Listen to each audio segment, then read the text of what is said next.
So going live.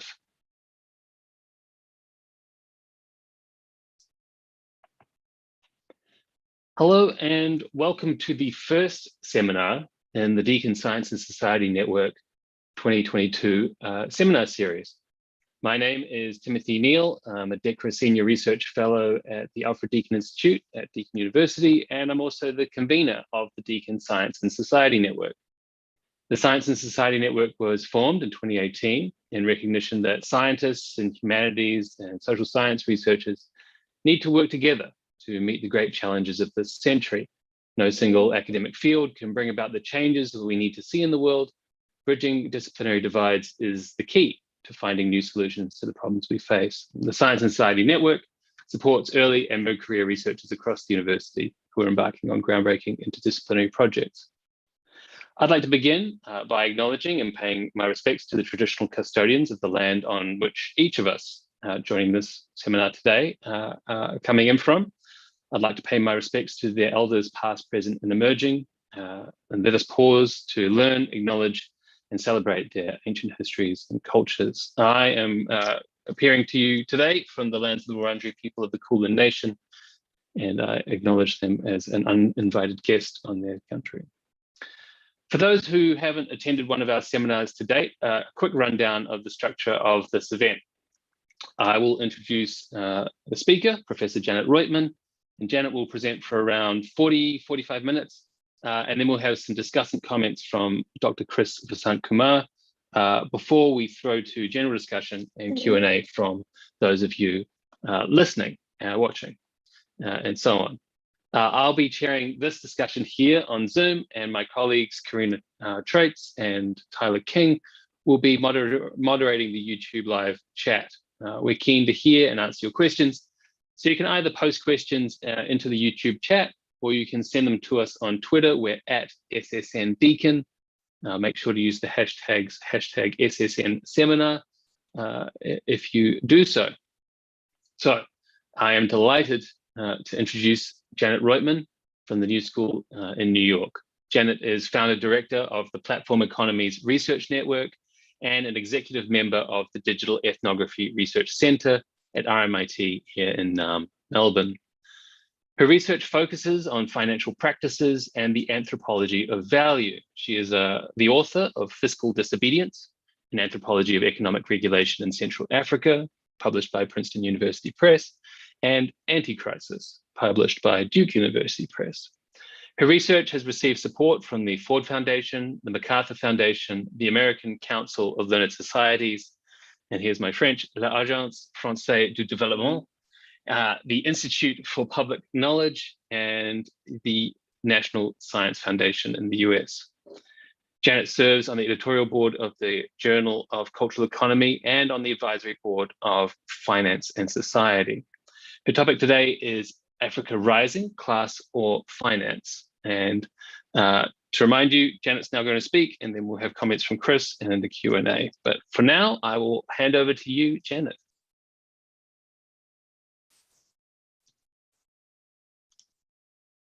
Sorry, just unmuting.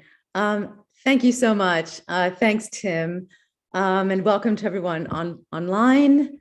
I would also just first like to pay my respects to the people whose unceded lands I'm standing. I'm here in Melbourne, and acknowledge the elders past, present, and emerging. Briefly, I'd just also like to thank the organizers of the seminar for the invitation, especially Emma Koval and Tim for that very generous introduction.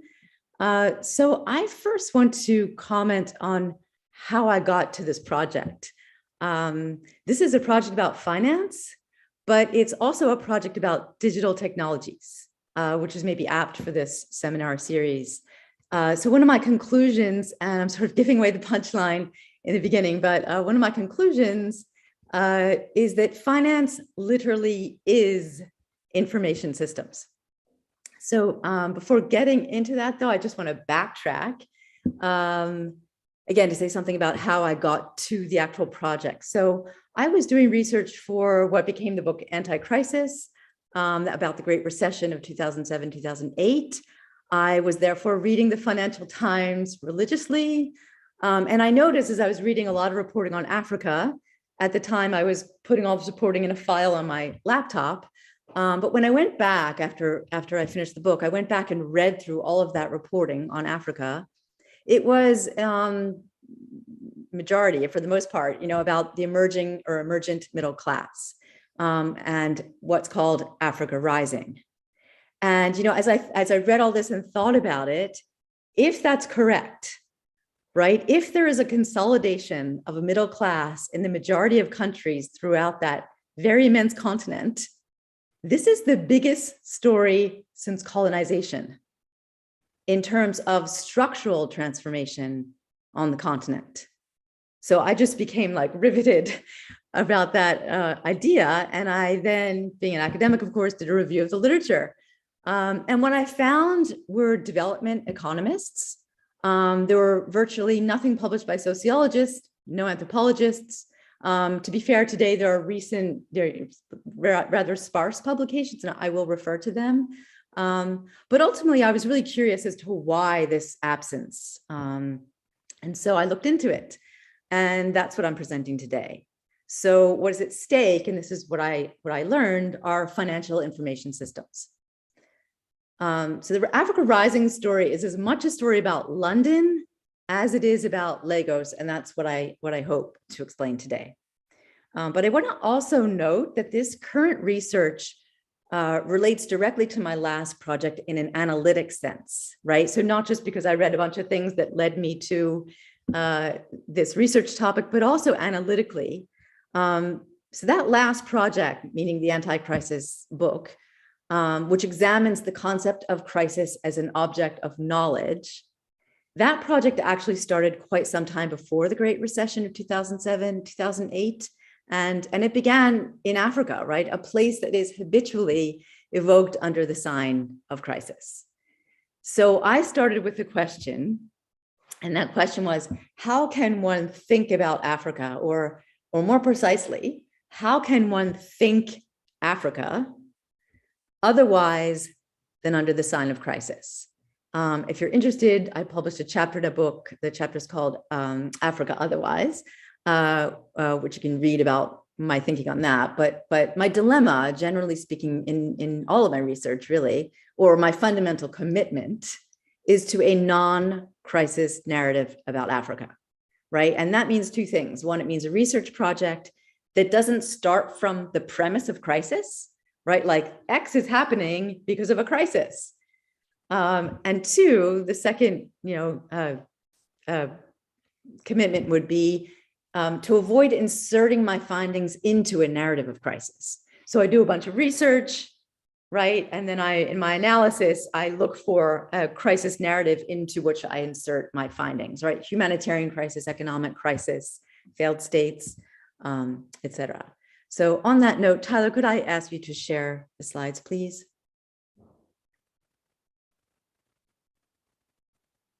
Thank you. I just need to get into a different view.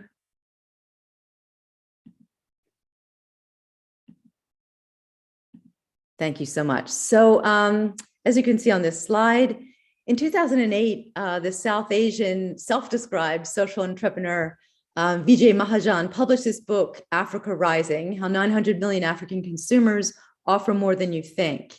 And this expression, Africa Rising, came to dominate the financial press and popular accounts of the continent's trajectory. So that's in 2008. Could I have the next slide? But if we look carefully, already 20 years ago, Time magazine featured Africa Rising on its cover, over 20 years ago. The corresponding article was subtitled, "A New Spirit of Self-Reliance is Taking Root Among Many Africans as They Seize Control of Their Destiny." Next slide. So the Africa Rising narrative, as it's now called, was repeated in The Economist, which published a report in 2011 entitled Africa Rising, the Hopeful Continent, that focused on GDP growth and the commodities boom of the early 2000s. Next slide. And this one's pretty well known. In 2012, the cover of Time magazine featured an image of the archetypical oversized African baobab tree, its long branches sheltering not elders, in a palaver, but rather the black and gray frames of a nondescript industrial urban landscape. So as you can see, the words Africa Rising hover sort of in the tall branches of the tree with the subtitle, "It's the world's next economic powerhouse, but huge challenges lie ahead." So next slide. And here's just the Economist cover alongside that Time magazine cover. Next slide.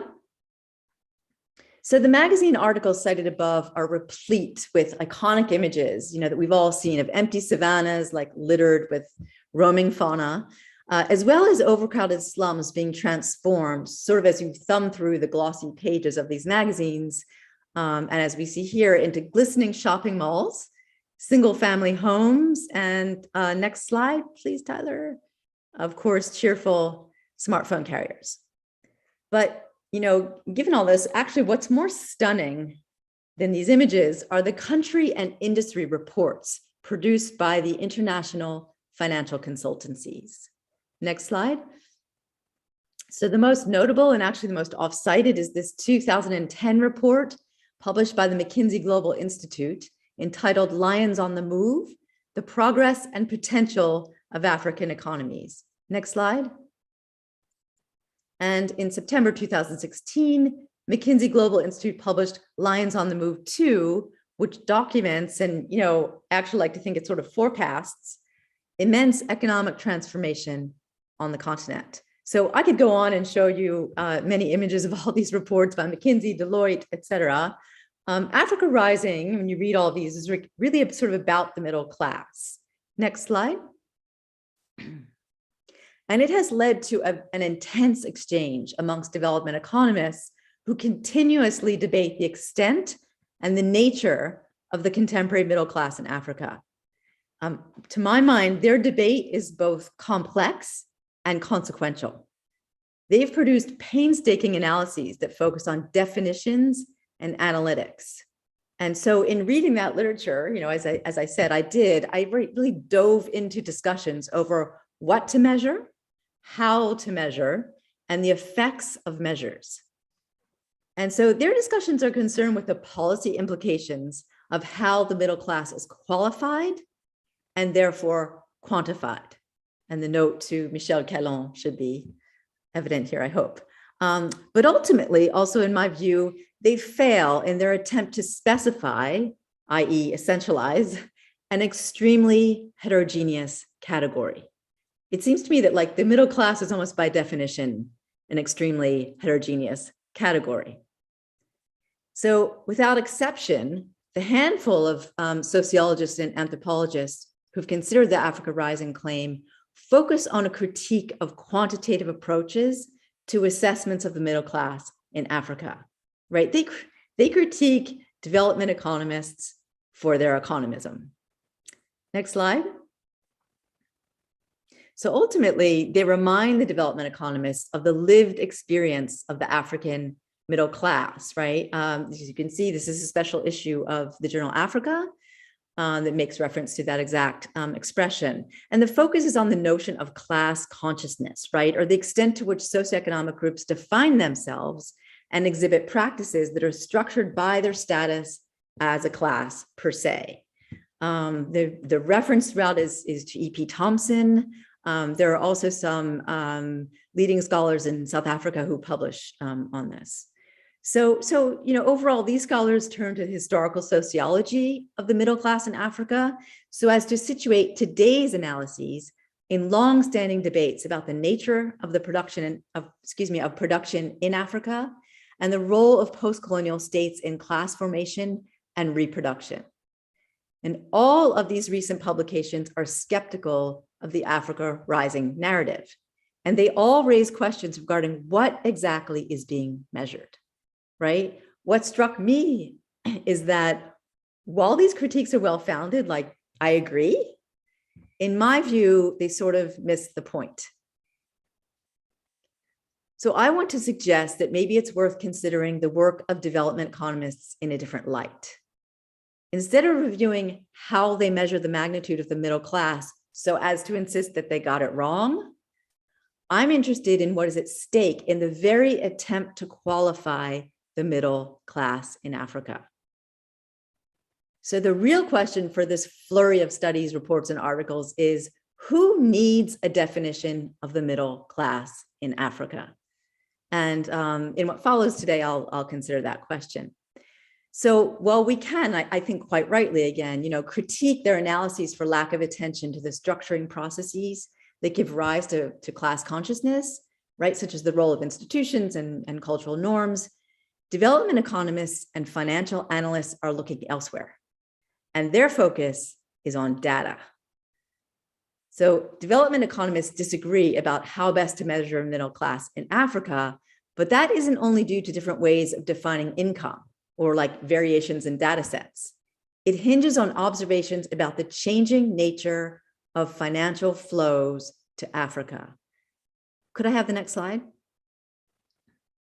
So their conclusion is that overall foreign aid has declined while private capital flows have increased significantly over the past decade. So by some accounts, and that's what here, the dramatic rise in overall capital flows amounts to a six-fold increase over the past 2 decades, right? From $20 billion in 1990 to over 120 billion in 2012. So you can see here, official development assistance is in blue, remittances are in gray, and private capital is in yellow. Since then, so that's ends 2012, right? So since then, these flows have been impacted by a decline in crude oil and commodity prices, but also lifted by an upsurge in metal prices. So just look at your smartphones, which explains that. And of course, now electric cars. But then, of course, the pandemic has had a massive impact on capital flows all over the world. So without getting into the weeds, we can just note that after a significant increase in 2018, overall foreign direct investment in sub-Saharan Africa decreased by 10% in 2019. And that trend is not expected to reverse for 2020 for many reasons, including low oil prices. So, however, sort of given all that I just said, we can still describe an emergent financial landscape in general terms as follows. Foreign direct investment is the largest source of private finance for sub-Saharan African countries, with the lion's share, excuse the expression, going to extractive industries, meaning mining, oil and gas, and going to both Nigeria and South Africa. Recent fall in commodity prices have led to a decrease in foreign direct investment for these sectors. And yet there is an increasing private capital investment in recently established domestic bond markets. So prior to 2006, only South Africa had issued sovereign bonds as a means to access international capital markets, right, to raise capital. Since then, 12 African states have received sovereign credit ratings so as to issue foreign currency denominated bonds denominated in euro or dollar. Most importantly, alongside this emerging bond market, there are new types of private capital flows, mostly involving project financing, venture capital, and remittances. Could I have the next slide, please? So in this slide, you can see the orange line is remittances, and you can see their rise relative to foreign direct investment, which is dark blue, and foreign aid, which is light blue. That's pretty impressive. Next slide. So the point is that the nature of capital flows is changing. And this is described as the beginnings of finance displacing agriculture and manufacturing on the continent. So typically, development economists interpret this growth of the financial sector as an indicator of the emergence of the middle class and attendant democratic politics. So the idea is more middle class, more democratic politics, right? This is a form of modernization theory informed by a developmentalist teleology. So here it's worth pausing to note that what is termed financialization in most contexts is being framed as a form of modernization in the African context, right? Indexed by middle classes and democracy. So this made me wonder if it's indeed helpful at all to gloss the Africa Rising story as just another example of financialization. Isn't this just sort of an old school diffusionist history or historiography? So before making that big leap, we need to study actual financial practices. What are they? How did they emerge? And how are they being institutionalized or not. Next slide. So in the early days of this project, I assembled recent anthropological work on the global middle classes. And not surprisingly, it mostly relates to, or this work mostly relates to India and China. And I was struck by the strong statement for the study of middle class formation made by the authors of the book, The Global Middle Classes, which was published in 2012 and includes as a co-editor my colleague, Rachel Hyman, who's at the New School, anthropologist at the New School. So I'm quoting from the book: "Our job as historically and geographically minded anthropologists is to always start with the premise that middle classes or middle class practices are not real because they exist in theory, but rather because people exist in classed ways that can be theorized." Right? So that sounds right. But I was struck by the fact that, ironically, that last clause, right, people exist in classed ways that can be theorized, could come from the mouth of a financial analyst. So in other words, if we take seriously, and I do, the burst of private consultancy and financial analyses of the roaring lions economies, we see that they in part consist of efforts to discern how people live in classed ways that can be theorized. And this entails attempts to define, I'm quoting, "a category of persons that constitute a consumer market," or to qualify a population as a market segment. And it entails the theorization of ways to monetize that category. So in this research, which to be honest is ongoing, I approached these recent attempts by financial analysts to qualify a middle class in Africa as points of insight into the production of the middle class as an object of knowledge, or more specifically, as an actionable category of finance for specific actors, right? And that includes bankers, investors, financial consultants, et cetera. So discerning how people live in classed ways that can be theorized gives rise to marketing, obviously, investing, banking, and securitizing. And what I've learned thus far in looking into that is that this theorization entails positing class in terms of future flows. So I will explain that. Next slide.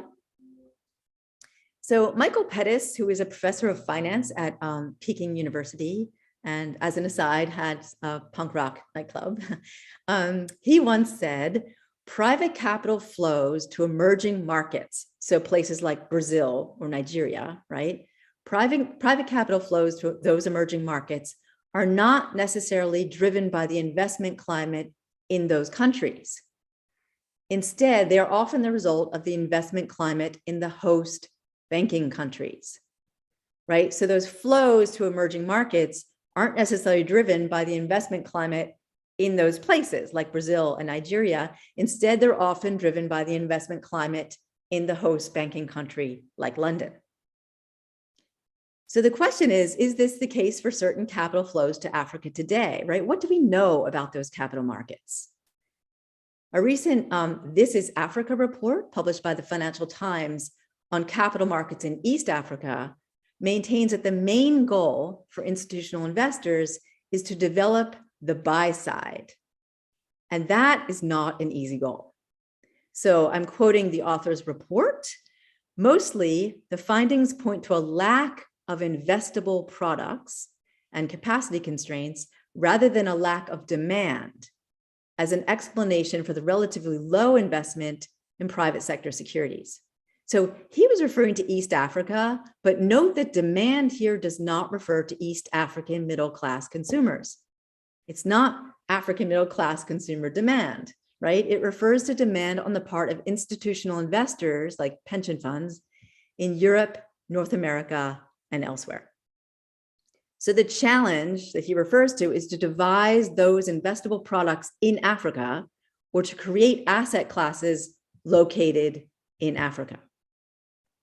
So this isn't to say that financial firms are not interested in domestic consumer markets, right? The big story, and certainly for the anthropologists listening to this, the big story we all hear is about efforts to bank the unbanked, right? And those efforts are aimed at bringing new customers into the banking system as depositors, but their overarching goal is to generate consumers of financial products, right? Like loans, mortgages.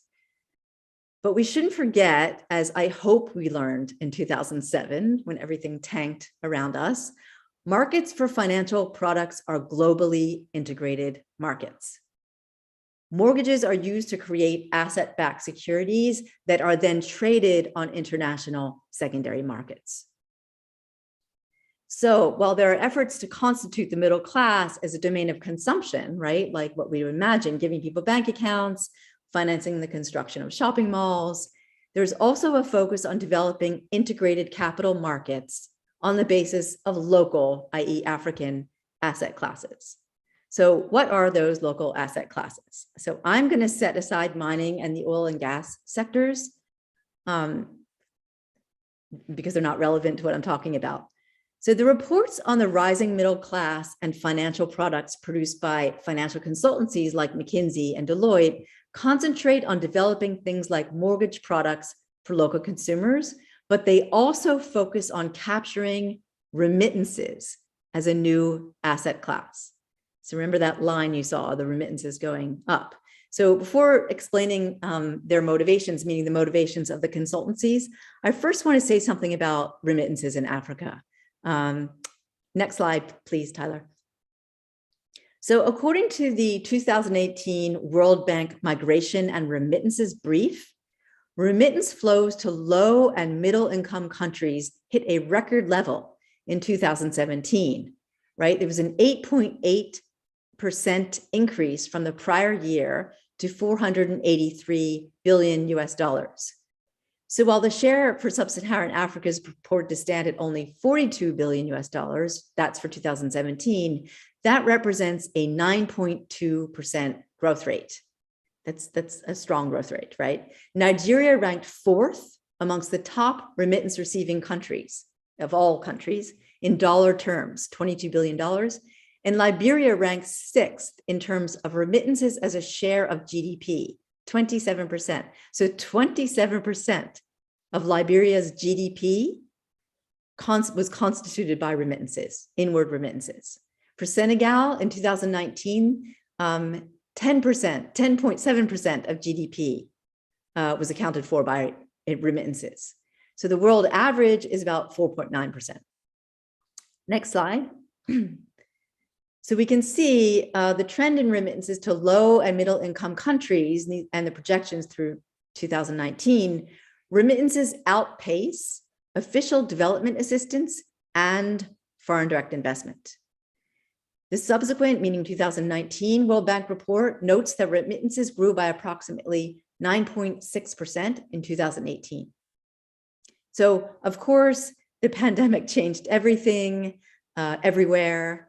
Remittance flows to sub-Saharan Africa declined by about 12% in 2020, basically because economies were shut down all over. But if you exclude Nigeria from the data, remittances actually increased by 2.3% even in 2020. So the point being, remittances are the continent's largest source of foreign inflows after foreign direct investment. And for Nigeria, remittances are second only to oil exports as a source of foreign exchange. But in all countries, these figures are underestimated, or they underestimate the total amounts received, since they depend on variable sources, right? You have local bank data, and then you have World Bank data, and the two are based on different accounting methods. And of course, I think as most people know, a considerable amount of remittances have been transferred through undocumented channels, right? This is mostly due to the high cost of fees imposed by money transfer operators and, the black market premia for foreign exchange in countries with fixed exchange rates, right? So in sum, though, remittances to sub-Saharan Africa are predicted to increase. And what is crucial is that they are much more significant than the institutional reporting suggests, right? These graphs you're looking at. Remittances have mostly been studied by social scientists as part of migration studies, with a particular emphasis on their role in economic growth or development, right? The role of remittances in economic growth and development. And there's a very extensive literature on what's called the remittance development nexus. And the basic idea is that remittances are a development tool because they contribute to increased consumption and potential productive investment, right? While the Africa Rising narrative focuses on foreign direct investment, remittances are envisioned as an untapped source of economic growth. So initially, I thought that this was a simple fact of like increased demand, right? If there's more remittance income, that means more local consumption, right? But the focus on the use of remittances for consumption has been displaced. Financial consultants do not study recipients' use of remittances. They're not looking at, I got remittances and now I'm consuming in a mall. They're not interested in that. Their focus is on remittances as a future flow. Could I have the next slide? So how are remittances a future flow? I promise I will explain this. And why is that significant? So remittances have been refigured as a potential financial product, meaning a tradable financial asset. And that's because they've been defined, or I like to say redefined, as a future flow receivable. So leveraging remittances involves the use of future flow receivables as collateral on international capital markets. And this approach is based on the conviction that remittances can be leveraged, which essentially means incorporating migrant financial flows into global financial markets. So 2 quick examples. In 1996, already quite some time ago, the African Export-Import Bank helped arrange the first future flow securitization of remittances. That was for Ghana. It was a $40 million US dollar medium-term loan for a development bank backed by Western Union remittance receivables. And there are many more examples, but the other one I'll give you is 2001, the African Exim Bank arranged for a 50 million US dollar remittance-backed note for a Nigerian entity using MoneyGram receivables. So at base, this entails securitization. And I'm just going to walk through the most crude, simplified presentation of securitization, just because when I've talked to friends and colleagues about this, they find this really helpful. So if anyone listening to this is an economist or a finance person, I apologize. Securitization is a financing technique, and it's used for risk management, balance sheet management, and to obtain funding. So the most familiar to us, of course, is the securitization of subprime mortgages, right? That's asset-backed securitization. And it's just a process by which a bank, the originator, converts a stable and a predictable cash flow streams in a segregated pool, that's called the asset pool, into debt instruments, securities. And those debt instruments, those securities, are tradable in capital markets. So the 3 main components, right? It's the pooling, number one, the pooling of risky, but relatively homogeneous financial assets. So like mortgage loans, they're homogeneous, they're all mortgage loans. Some can be quite risky, right? Number 2, trancing or cutting up of this undifferentiated credit risk of the overall asset pool into multiple classes of securities with different risk return profiles. So you would no longer see the difference between my high risk loan and Tim, sorry to do this to you, Tim, but Tim's low risk loan. They're all put in a pool, they're tranched, and then there are different classes of the securities with different risk return profiles. And that allows investors, for example, a pension fund sitting in Australia, to invest according to their risk tolerance. The asset pool, and this is the third thing, the asset pool is transferred to a special purpose vehicle that's just a legal entity that is offshore.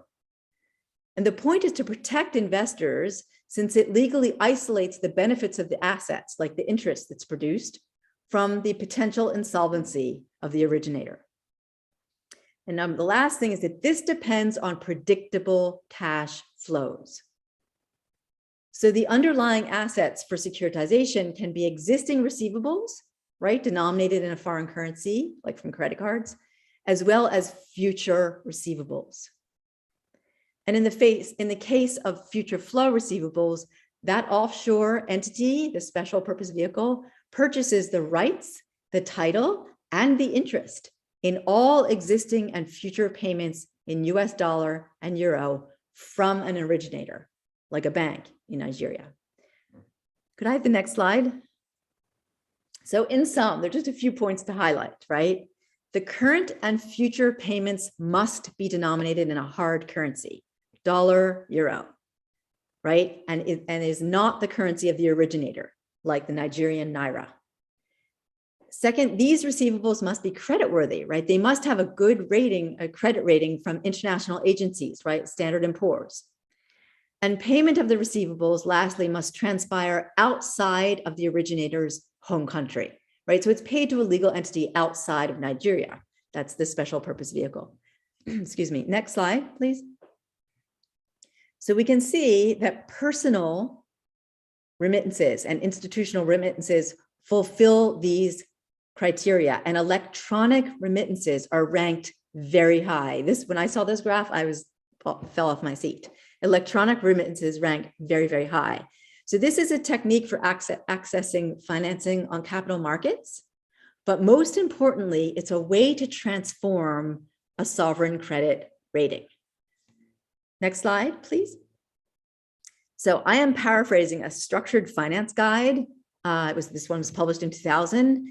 The attraction of future flow securitization is that it enables an originator. So remember that development bank sitting in Nigeria, which has a foreign currency debt rating that is either below investment grade or low investment grade, to improve its credit rating. So for example, Nigeria holds debt in dollars that is below investment grade. This allows the Nigerian Development Bank to issue securities and obtain funding on international capital markets with a rating that is actually higher than its foreign currency debt rating. That is known as breaking the sovereign ceiling. So you don't have to worry about the cogs in the machine. The point is that remittance flows are central to this technique of breaking the sovereign ceiling, because if they are accounted for, and thus far they have not been, but if they are accounted for, they can improve sovereign creditworthiness by increasing the level and the stability of foreign exchange receipts. So financial analysts and consultants argue that this increased access to international capital, this breaking the sovereign ceiling, and I'm quoting, increases the supply of investment. But it's really important to note, as I said before, that the investors, those investing in the remittance-backed securities, are not local middle-class African consumers. They are institutional investors located in London, maybe in Sydney, and maybe in Lagos. Remittances as a future flow are part of the extension of globally integrated financial markets. And my point is that the representation of remittances as an element of financial markets has repositioned them outside of studies of migration or migration studies to the realm of financial analysis. And academic scholarship should take that into account. I'd like to just mention that there is someone, Matt Baker, who's a sociologist in the United States, who does some of this work on the Mexican, or did some of this work on the Mexican-US corridor. Next slide.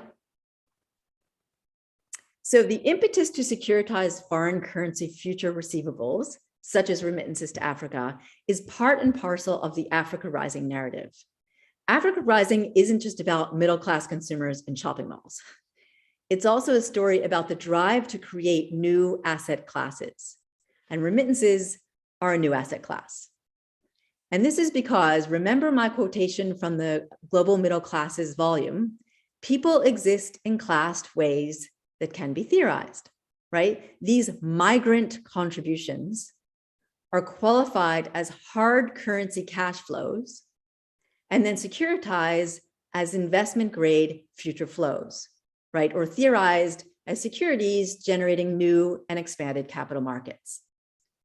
And in that sense, Africa is a new frontier for contemporary finance. But does this just amount to the diffusion of practices, as we like to think, from the core to the periphery? Is Africa just, the end point of the telos of the logic of finance capital, or the final horizon for financialization? Or can we best understand this process as co-constitutive, or even driven by dynamics that are generated in African contexts? So in this instance, the margin of international finance is at the same time the frontier of non-bank financial institutions. So what does that mean? Where does this margin frontier lie? And what does the anthropology of that margin frontier look like? If Africa has habitually been seen as the margin of international finance, the securitization of remittances sets it squarely in the expansion of global markets, like as I just described, right? But this requires actionable data, or data that is standardized, aggregated, and translated into value forms, right? Such as asset, that's a value form, right? Or capital, that's another value form, and then monetized. So the securitization of remittances depends on reliable traces of data and on capturing transfers that are not documented. So remember, most transfers to Africa bypass formal channels. And those that are channeled through international money transfer agencies are the most expensive in the world, because those agencies like Western Union have exclusive partnerships with African banks or African post offices. And also, at least for the most part, money transfer operator payment systems and national bank payment systems in Africa are not integrated or interoperable. So this is really crucial for the production of actionable data for international financial firms. So it's extremely difficult to capture remittances for this data to value translation, and attempts to bank the unbanked, which would increase the volume of transactions, right? Or just the amount of data being processed by standardized systems, haven't been all that successful, contrary to what we're told. Cash in, cash out, right? Where neither the sender nor the receiver has a bank account, that remains the most common transfer, even for services like Western Union or MoneyGram. And interestingly, the private commercial banks in Africa are not motivated to capture these transfers. They say you need really high transaction volumes to be profitable. And there's, again, they say a very high cost of scaling the infrastructure, right? Or bringing bank branches to remote areas in Africa. But where there are no bank branches, there are mobile phones. Can I have the next slide? So mobile phone subscriptions in sub-Saharan Africa are the lowest in the world, right? That's just a mobile phone, right, subscription. But mobile money accounts far outpace other regions. So in 2015, only 2% of adults worldwide had mobile money accounts. I don't have one.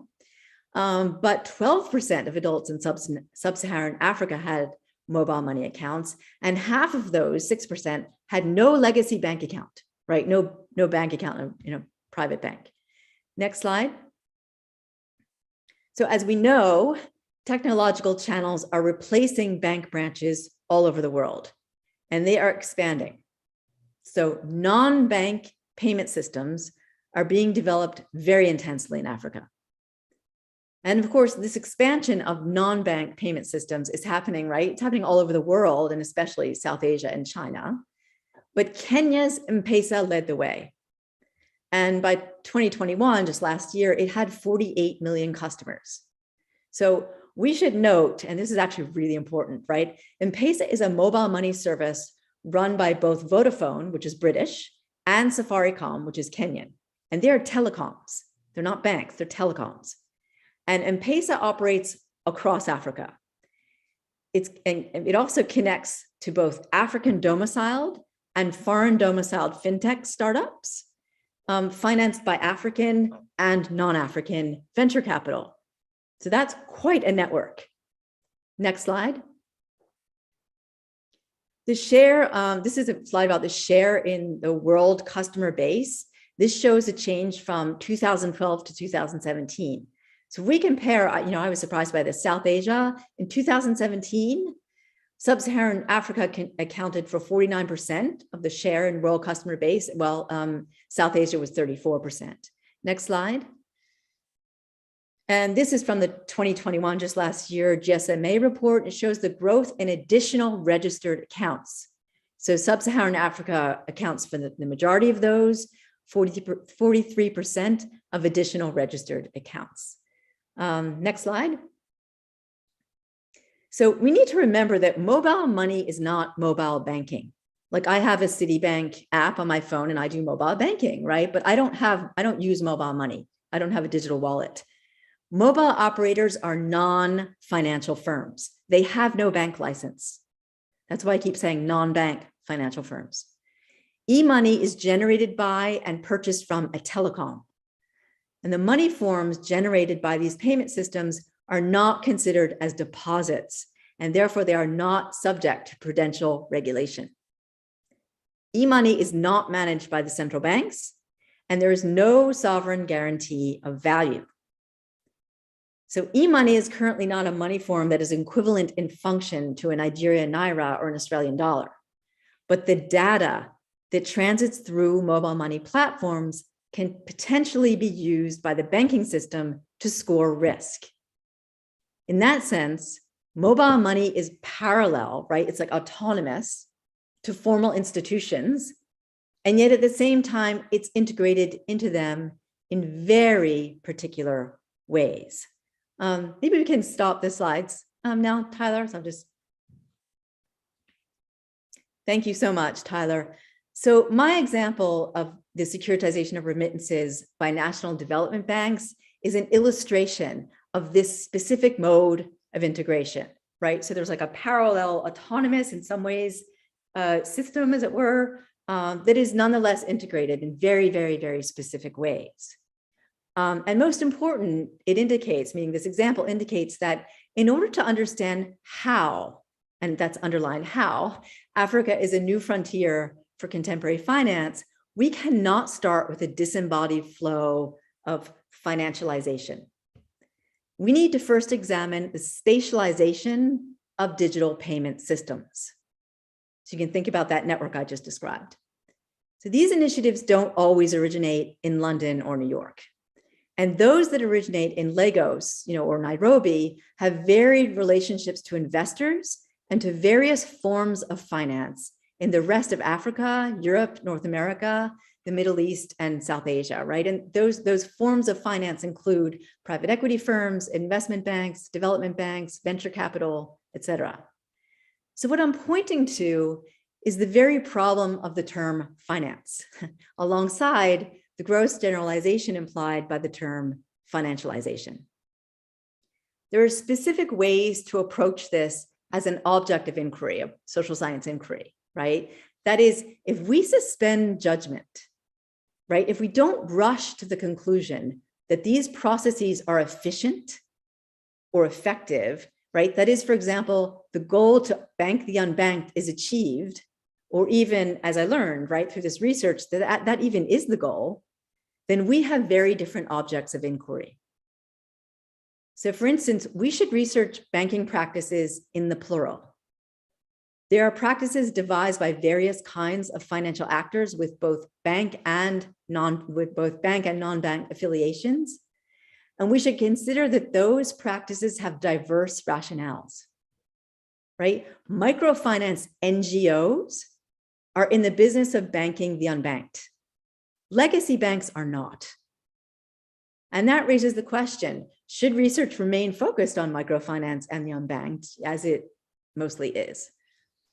As we know, asset-backed securities are made from income streams that are derived from things like mortgages and loans, right? I walked you through future flow securitization, which I hope made clear that what matters is collateral and credit scoring. So we saw, right, remittance data is the basis for securitization, which is the basis for balance sheet and foreign exchange reserve accounting, which is the basis for sovereign bond ratings. That is structured finance in the global South. And it's something we can study. So without being overly generalizing, I think it's fair to say that the fallback position of most scholarship is a focus on consumption, Africans as consumers, commodity production, right, the sale of data, and exchange, right? So exchange in this sort of economic anthropology sense of either confirming existing inequalities or producing new inequalities. That focus, those three things, overlooks processes of capitalization, such as capital formation and asset class creation. we need to know what instruments or socio-technical devices are designed or are inherent to these processes. What are the actor network geographies of these processes of capitalization? How and for whom is value generated? And here I include institutions like pension funds or private equity firms. So as I've said at the outset, I've become increasingly aware of the ways that finance is information systems. And here I have to make mention of my dear friend and Martha Poon, who's thought through this question with me a lot. You should read her work. Therefore, what we need to know is how, with a lot of emphasis on the how, data becomes a value form. All data, contrary to what we often think, is not easily monetized. And processes of monetization vary, sometimes significantly. So as this research has shown, and this is preliminary work, these emergent forms, right, asset classes, credit, markets, are value forms, and they're all denoted by Africa Rising as best understood as the spread of information systems, and not just or even primarily bank accounts. Most importantly, at least to my mind, people in Africa are probably not debating the ways that Africa Rising denotes a measure of the middle class, right? I doubt there are people sitting, in Nairobi over beer are like, are we the middle class? Or like, I doubt that's happening, right? But they are surely asking questions about the effects of these information systems and economic platforms, right? What are the power differentials that result from them? So Africa Rising is about global transformations of our political economies as much as it is about a new class of people on that very big continent. And studies that seek to demonstrate that Africa finally has a middle class sort of miss that point. They are just another modernization story. And to my mind, they're anachronistic. So I return to the question I asked at the outset, right? Who needs a definition of the middle class in Africa? And what I presented illustrates that what is at stake is less an emergent mass of consumers, like who contribute to the expansion of supermarket chains, than an emergent set of asset classes and the expansion of integrated global capital markets. And once we see that, we can then ask a different set of question, right? Or a different kind of question, right? Is the roaring lions, metaphor for the expanding middle class the result of this growth miracle under the shade of the baobab tree, as we saw in the first image that I showed you? Or is it the product of the development of new asset classes in the light of financial computer screens? So I will stop there. I'm losing my voice. Thank you very much. Thank you. Thank you so much, Janet, for that fascinating seminar. I have a list of questions, and there's been a lot of conversation from those watching on YouTube, which we will get to. People, please keep posting your questions in there. They are coming through to us, and we will get to them shortly. But our next item of business is to hear from our discussant and hear the response from our discussant, Dr. Chris Vasant-Kumar. Chris is a lecturer in anthropology at Macquarie University in Sydney, an economic anthropologist. His current research focuses on the global history of money and metrology, cash and cashlessness, and relationships between monetary innovation and concepts of the future in Zimbabwe. His work has appeared in Economy and Society, the Journal of Cultural Economy, Theory, Culture and Society, and Environment and Planning D, Society and Space, as well as many other illustrious places. So, Chris, I'll invite you to give us your comments. Great. Thanks so much, Tim, for asking me to read and comment on this. And thank you, Janet, for this really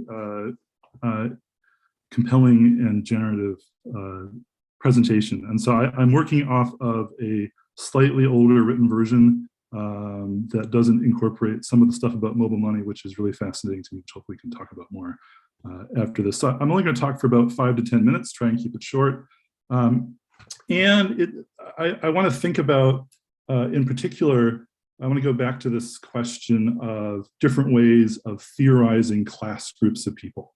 And in particular, how do we reconcile the relationship between the different ways of theorizing these different groups of folks that we see in various intellectual or economic or financial projects, right? And so Janet frames it in terms of the contrast between the quantification of the development economists and the qualifications of their social scientific critics.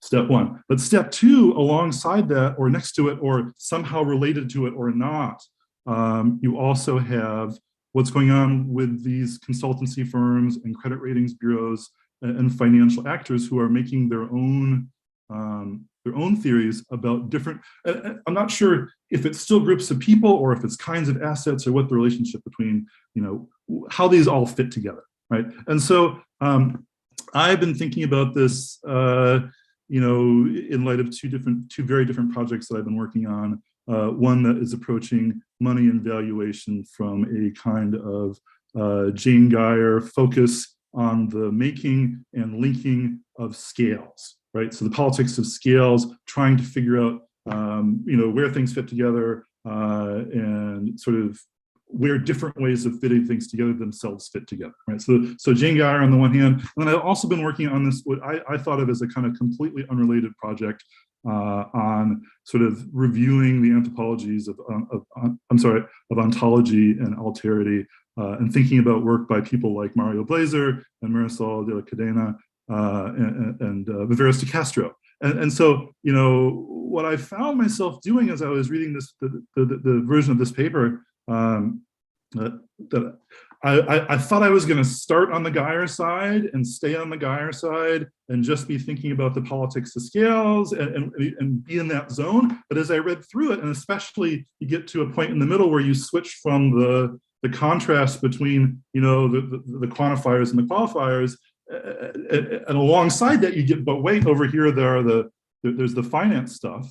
I found myself actually moving out of a kind of Geyer mode that's just looking at the politics of scales and how things link up, and more into a kind of political ontology mode of, well, what happens when things don't link up, right? Because we're talking about, at least to a certain extent, the conversation that the development folks and the academic folks are having is taking place in isolation from the kinds of practices that we're seeing on the financial side. So it's almost like we have islands of practice, of scalar practice that are not being linked to each other, right? So it's not so much a question of thinking through the connection between different practices of making and connecting scales, as it is thinking through, like, well, what happens if they don't link up? What happens if there is a lack of coincidence, and you get into a kind of STS focus on the adjacency of non-commensurable different kinds of realities, right? So how do these things exist with regard to each other?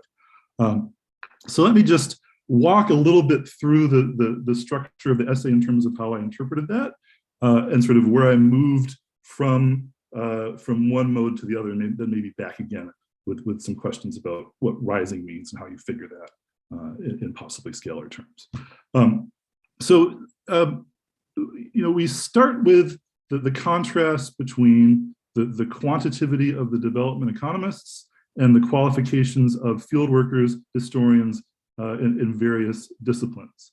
And this section isn't so much about class, which is kind of presumed, as it is about trying to find a middle, right? So what, there are all these different ways of, okay, it's got to be the middle of something. Does it have to do with a particular, we can see Geyer's different kinds of scales being used or being put off against each other. Is it the $2 to $10 a day? Is it a particular percentage of population who find themselves in a particularly, a median that's constructed in a certain scale making way? And there's a lot of back and forth, right? So this is kind of about the middle of what, the middle where, the middle who, and this is linked to, as folks in the disciplines that we inhabit like to do, it's linked to actual people and lived experience and places and times, right? And we in anthropology and sociology, geography, et cetera, we get stressed out when folks in other disciplines talk about numbers too much, right? Or talk about decontextualized numbers too much.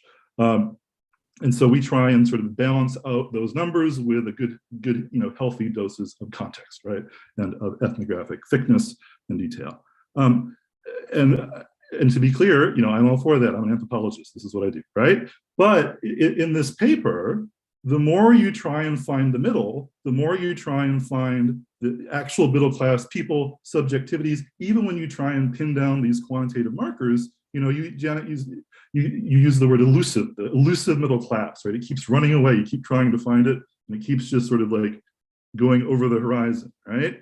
And I think part of that has to do with, and this is where I started to shift into a kind of Anne-Marie Moll set of questions. It has to do with, okay, in this quantitative versus qualitative, opposition, there is a question of who is making this knowledge where, and with terminology that comes from what places or what traditions, right? So there's this tension between exogenous and endogenous criteria. There's a tension between academic and development, et cetera. Other actors who are coming from outside, folks who are locals, right? And sort of like, and there's all sorts of boundary crossing in messy ways, right? And so it slips into, if you're thinking, and this is where it kind of shifts for me from this argument about the middle to really thinking about class, is it slips into two kinds of related Anne-Marie Moll type questions, right? So we have, the famous the body multiple with the disease that I can never pronounce correctly, arterial sclerosis. I apologize for that in advance, right? So we have the famous formulation that this disease looks differently depending on where it's done. Looks different in the pathology lab to the GP clinic to, the physical therapy, office, what have you. It's done differently. And so you have the disease emerging as a kind of technique-dependent multiplicity, right? And so the expectation here is that, okay, class is being done differently by the crusty 1970s Marxist Africanists who want to find the bourgeoisie, and by the young, earnest folks who have Ivy League bachelor's degrees and want to change the world in development. It's being done differently by different people in different ways, right? And so you have, you would expect, class as a technique-dependent multiplicity to kind of emerge as a, Moll's famous more than one, less than many, right? And so the way that happens in Moll is that there is this kind of coordination work that goes into making all of these diverse instances of, the disease in various places hang together as however temporarily, as this temporally unified object, right? So it's hanging together. And the thing that happens in this paper, and that was, I think, really interesting, really generative, is that doesn't happen, right? So class here, when you have the sort of class as it's on the one hand, it's the focus of the quantitative qualitative argument, right? But then we zoom out, and we also, alongside that argument, we have, class is being done by, folks who are engaged in financial practices in a very different way. And it doesn't seem to cohere, right? So there's this way in which, in place of this more than one, less than many, where you have a kind of unity, you actually have a fundamental disunity, right? And so this shifted me. So how do we think about, and Janet talks about this in terms of the different actors, the academics, the development workers, folks from Deloitte or wherever, they're all talking past each other, right? They're all, and I mean, there's maybe an assumption on the part of the academics, everybody's talking about the same thing. There's this thing called class that we can really, go to. But in practice, the touchstone for me here was Mario Blazer and Marcel de la Cadena talking about a field of equivocations, right? And so equivocation is this term that comes from Viveros de Castro. And let me just say a little bit, so Blazer and de la Cadena, they would say it's not a more than one, but less than many that's hanging together this uniform version of class. They might call it class in all of these different instances is what they call a homonymic set of practices with different reference. And so that means the word is the same, and sometimes we are confused or hypnotized to think that it's the same thing, but actually it's not the same thing. So there's the identity of the word masks a fundamental difference in what's being talked about or enacted. And so Blazer has said, equivocation is not a misunderstanding about something, but a failure to understand that at stake in a disagreement are different things. And so Viveros de Castro sees what he calls controlled equivocation as central to the production of anthropological knowledge. So it results in a particular kind of translation that is attentively, that is attuned to the lack of hanging together of these apparent objects, right? So it's handled correctly. It's central to the anthropological project in making sense of these things. But that's controlled equivocation. But what we're seeing here is a kind of unexpected or uncontrolled equivocation, where there's not really a sense that we're not talking about the same things, right? So the idea that there's a mismatch isn't entering into, you know, the academic conceptualization of class, because of course everybody who is talking about class is going back to the same Marxian footing that relates it to relation to the means of production, right? So we're not expecting that lack of coherence, right?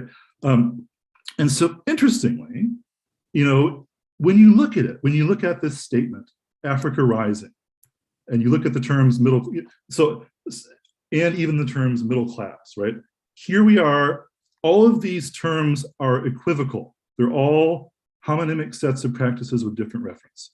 And so if you think about this with regard to Africa, right? And so my fundamental question, which is, it's both rhetorical and it's also for Janet, is what is rising and what is it rising against, right? So there's a way in which, okay, so what is this thing called Africa that is rising? And of course, there's a tremendously, you know, deep literature on the origins and development of the use of this term, right? But if we're just looking within the context of this narrative, you know, we have these highly evocative magazine covers, right? We have, you know, Africa as, you know, from Time magazine, we have, is it the sun behind the tree that's rising? Is it the cityscape that the sun is rising upon? Like, what are the metaphorics there, right? And then we have my favorite one, and I was telling Janet before the talk, I was very glad that she used the slide, is the kite, right? So what kind of thing could Africa be, you know, for it to be? So we have this kind of like, the continent is turned into this little geobody, right? So there's this way in which, you know, Africa actually is kind of turned into a country here, right? It's in the sense that, you know, it's given this unity of, it has a, you know, not in reality, but, you know, a single economy that grows, a single middle class, a single image of, you know, it's this iconization that we put on the string, and it rises in almost a kind of quasi-natural way, right? So it's a very, so it's like, you know, in some ways it's a cliche, but it's also a really weird and telling image, and it goes along with the kind of naturalization metaphors that we see for Africa as lion, right? And is that, what's the lion? Is the lion the economy? You know, because we talk about tigers, is that a national economy? Like, we don't know what the referent is for the lion, right? We don't know quite what the referent is for the kite, right? So, but we do know that it's not actual people, right? That it's not actual lived subjectivity. We don't, you know, it's not about what it means to be a middle-class person in Africa, how it feels, how you deal with temporality. No, it's about Africa, which is a different way of scaling it, right? It's also not about different actual states, right? Because we don't necessarily, I mean, we do see numbers that are broken down by state, but we don't, you know, that there's this shifting back and forth between that breakdown and this thing called Africa, right? So you know, and there's not really a way to sort of solve this, which is part of the thing with equivocation, which I'll come back to in a second. So that's Africa, and we have this question of rising, and so rising for me it's a really strange one, right? So, and it kind of brings together again the questions of how do you translate between incommensurables? How do you figure the relationship between things that don't connect with each other? On the one hand, the political ontology question, and the question of building scales, right? because one of the phrases that stuck with me is this phrase investment grade, right? And so grade, has this strange dual meaning, right? So it means both a level in a series of rungs, right? So first grade, second grade, third grade, fourth grade, et cetera. And it's also an incline, right? So when you go up the grade or you go down the grade, right? So, and it's unclear. So I went to my favorite website, which is etymonline.com, which will give you the etymology of your terms, right? And so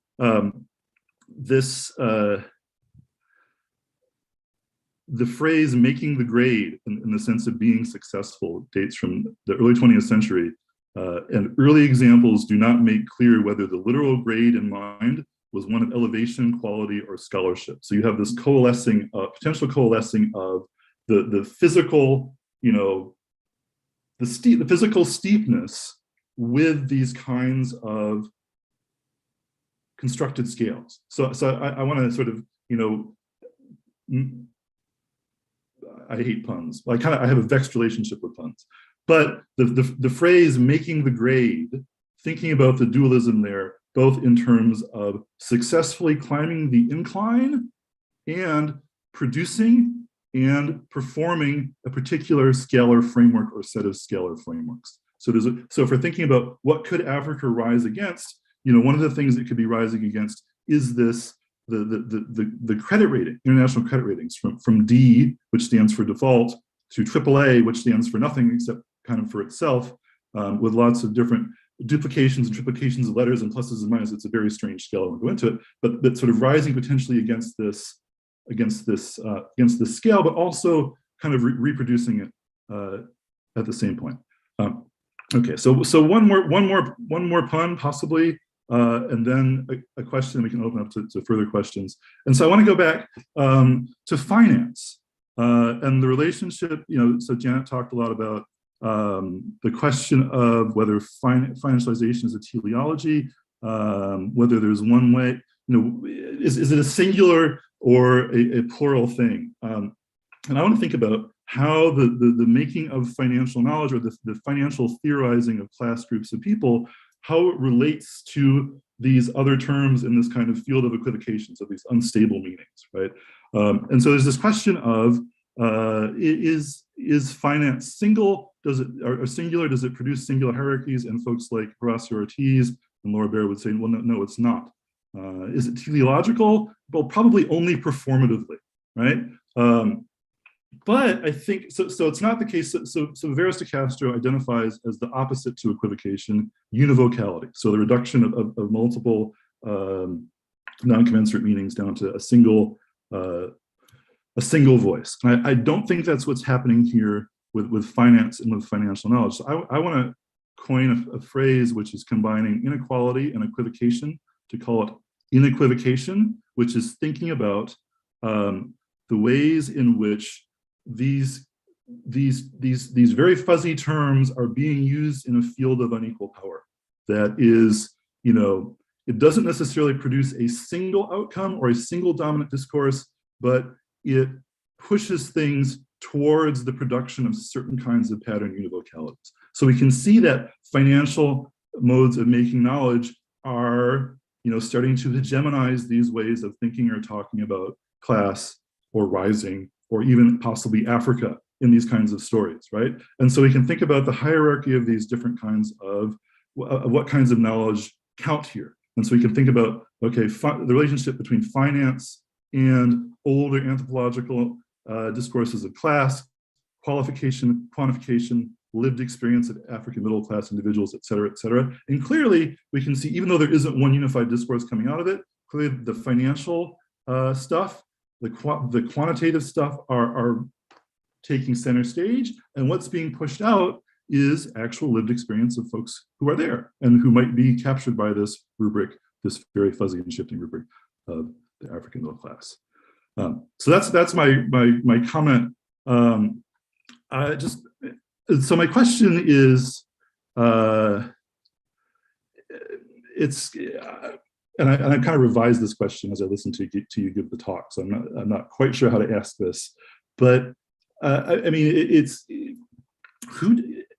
I don't want to repeat back to you your question of who does need a definition of the middle class, but there's a kind of question of, does Africa need a middle class to rise, right? Or to what extent, like I think in the paper that you gave me, you talked about the new middle class in Africa being indexed by the phrase Africa rising, and it's almost a question of, well, really, for whom and in what situations does Africa rising index a middle class, and in what situations does it not? I mean, like, to what is what you're trying to do with class and assets in the second half of the presentation, is that still a class, or is that something else, or how does what happens to class after it stops being the thing that academics and development economists discuss and becomes something else possible?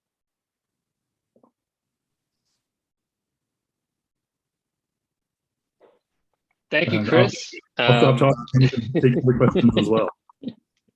Yeah, so we've got some questions, but some of them match up with some of the things you were saying. So I just want to see first if, Janet, you had anything you particularly wanted to respond to there, or that urgently made you think about and wanted to clarify.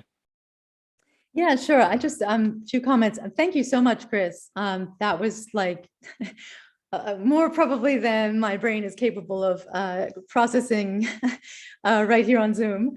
But fascinating comments. There are a couple of things I could say just to sort of get, I hope we can just have more of a conversation than just like hitting a tennis ball back. And the tennis metaphor in Australia is maybe not the best, but one is, I'm just so pleased to hear Jane Guyer cited and her politics of scale. Anything and everything that Jane Guyer does is, in my mind, absolutely fascinating and wonderful. I think it's really interesting, this point you made, though, about the politics of scale. And there are many ways that we could parse this. And so in the interest of not like taking up 20 minutes talking about it, but this islands of practice,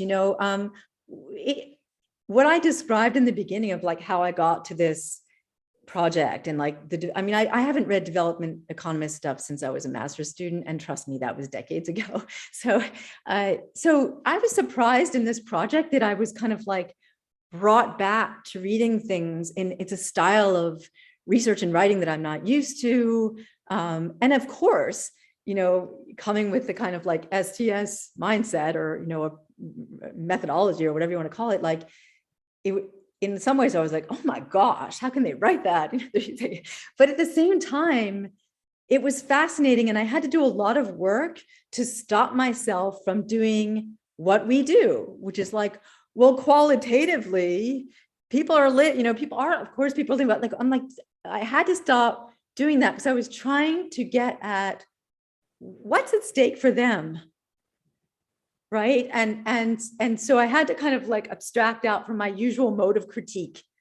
Right. And then I realized, and I was appalled, to be honest, I shouldn't say this online, but by the lack of social science engagement with this, and so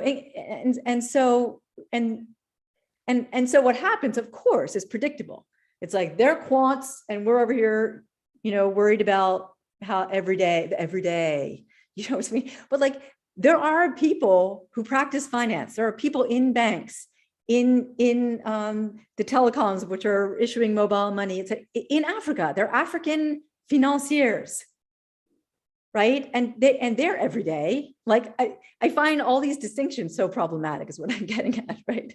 And that, I think that gets at your islands of practice point. Like, it's strange that we have the quantitative on one side and the qualitative on the other side, especially since STS did so much hard work to break, to overcome that, right? It's a profound epistemological distinction in our forms of knowledge production, right? It's very hard to overcome.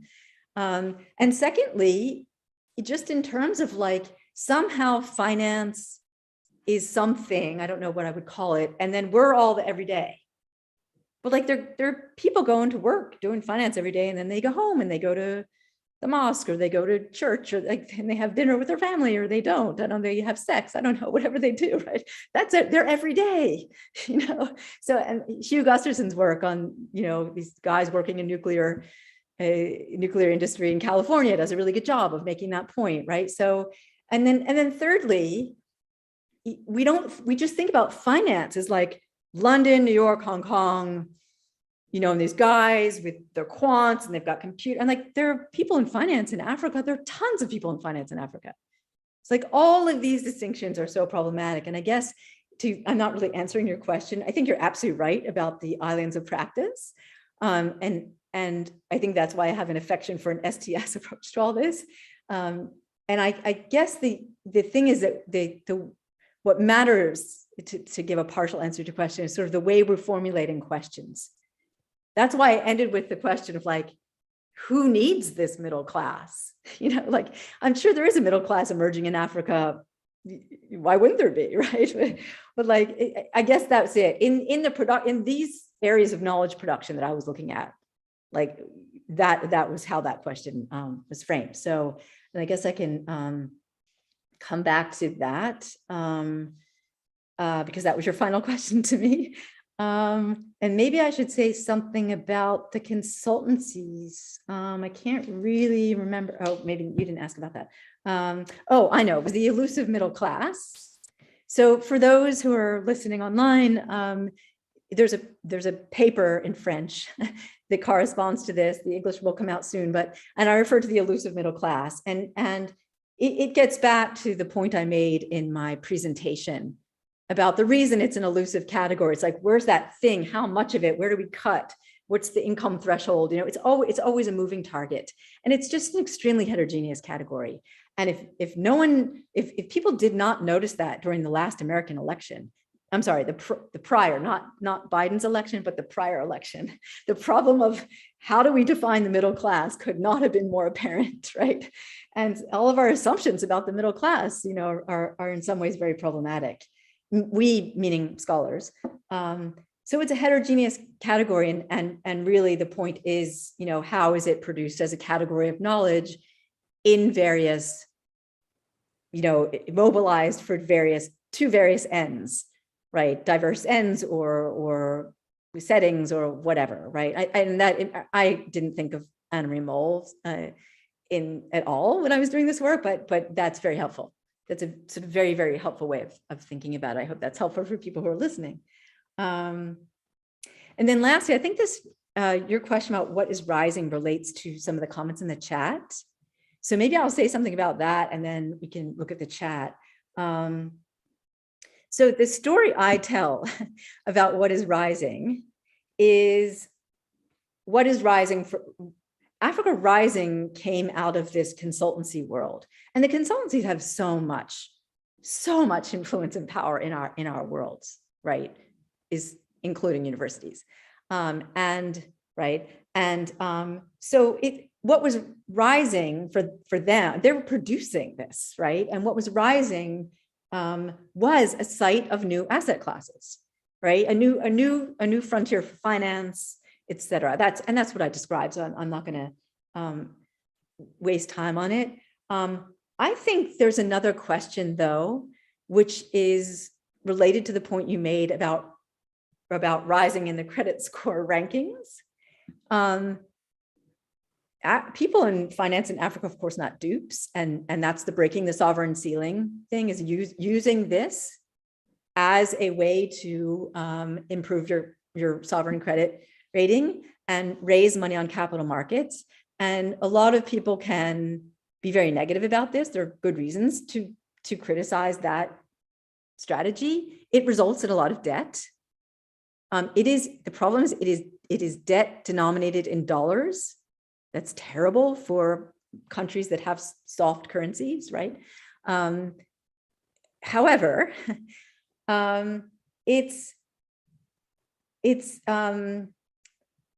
how can I put this? It's a means to finance infrastructure. If you looked at the list of some of what this capital has been used for, a lot of it is for infrastructure projects that if I was living somewhere, I would like new roads. right? Like, I don't, in some ways I feel like that's not for me to answer. It's sort of an ethnographic question, as it were. Like, what do people in all these various places think? In Ethiopia, there has been violence over the dam project. People were displaced, right? So there's like a whole politics that follows from this that I think is for people in those locations to answer that question. And that's why your point about Africa rising is absurd. You know, there's a book written by Aidan Southall relates to South Africa, about the middle class in South Africa. It's a lot about education. I'm not going to get into it. You know, it involves remittances as well, but that's a very different story than the story in Uganda or Burkina Faso, right? So, and I think these are ethnographic questions, not to like flick your question away, but I think they are, you know, and yeah, and so it goes to the people of Africa. There's a lot to be said about the credit rating system that Africans are, certain groups of people in finance in Africa are thinking a lot about right now. And that's my research right now. So I'm not going to talk about that. It's like my next phase research. So anyway, I will be quiet because I feel like I'm talking too much, and maybe you want to hear from other people. I guess I want to follow this up with a question that's came through in the chat from Gustavo Denani, which I think picks up on something Chris was saying about equivocation, and I think this triggers something very very interesting for me. Is equivocation, like the equivocation of meaning what we mean when we say the middle class, what we mean when we say asset or whatever, is it uncontrolled equivocation? Is it a risk factor in the production of financial assets, or thinking with what you've been saying, is it actually necessary to the generation of financial assets that we don't know what we're talking about, that we're talking past each other, actually is a generator of value? I wonder what you think of that. Yeah, that's a really good question. I would actually like to hear more of what Gustavo, who I don't know, is sort of thinking about that. I think I took a position in Anti-Crisis that I won't betray. I'm very hesitant to say that there's some sort of intentionality or something in making in the equivocation. Partly because I think that we mystify ourselves about finance. And I think it's really dangerous. And I think that's why things happen where they're like, why the fuck are they doing that? Like, why do they get away with that? It's because we're sort of, because we always take the position in our critique of like, but there's all this qualitative world of people and their lived experience. And that's not the critique that has power, right? That's not the critique that will change financial practice. And so if we're going to change financial practice, we then need to start educating ourselves in some ways, right? And not shying away and feeling like it's somehow there's equivocation that has intentionality because it leads to, it leads to, I don't know, like risk being priced in a way that is not good for the consumer and is good for finance, right? That happens. But I don't know that it happens because of equivocation. And I might be misunderstanding the question, to be honest. Mm-hmm. Very, very, very much happy to say that I'm misunderstanding the comment. But I let me put it in this. Oh, you go, Janet. No, I was just going to say that I do think that where I would agree, let's put it that way, is that terms are used in a field of unequal power. Like, no doubt, right? Like, yes, and I think that is in the presentation I just gave you. I'm doing research in Ghana, well, not in Ghana, but with Ghana right now. And I'm actually really working with like CEOs in fintech companies, right? And it's the big struggle. And I think this relates to a question by Sam. Is a really important question that was asked. Is the fact of hard and soft currencies? So this is a whole nother seminar, so I'm not going to spend a half an hour on it. But if you're in an economy where you always, this is actually true. If I'm sitting in Ghana and I'm a fashion designer and they want to buy fabric from Nigeria, right, which is right next door, I have to, in order to access the international trade, exchange my Ghanaian currency in dollar, buy Nigerian naira, buy the fabric, and then do all that in reverse. Do you know how much like money these people are losing? It's the most shocking, horrific, and all the transaction fees, blah, blah, blah. So this hard, soft current, this is where the politics lies in all of this. And that's why I was talking about remittances coming into countries. And it's really, it's empowering for these countries to be able to count this as foreign exchange reserve, right? But in order to do that, they have to have it transit through a system where they can actually have a trace of it. Even a notational trace, right? It doesn't matter if it doesn't like go into the coffers, if money doesn't go into the coffers, as long as there's a data trace. So this is really empowering for, I think, for African nation states. Yeah, there was something else I was going to say about that, which is escaping me. But anyway, the hard, soft currency dynamic, this is like the last bastion of colonial is banking. It's the last bastion of colonial power. And I think it's coming down. I think that the mobile money regime and the fintech regime is helping to displace the power of the old colonial banking system. So that's part of the answer of the terms being used in a field of unequal power. I think that field is in the midst of transformation right now. And so I'm just going to repeat what Chris said. It really does matter what kinds of knowledge count. It really does. And I think there are many people in Africa right now really on this, like people in finance really know that they don't know necessarily how to change this, but they're really working on it. Yeah. To riff on a kind of classic STS line, maybe it's something like, it's not whether or not mobile money is good or bad, but what it makes possible. And I think part of what you've shown is that we are not attending to so much of what it makes possible if we just focus on consumers.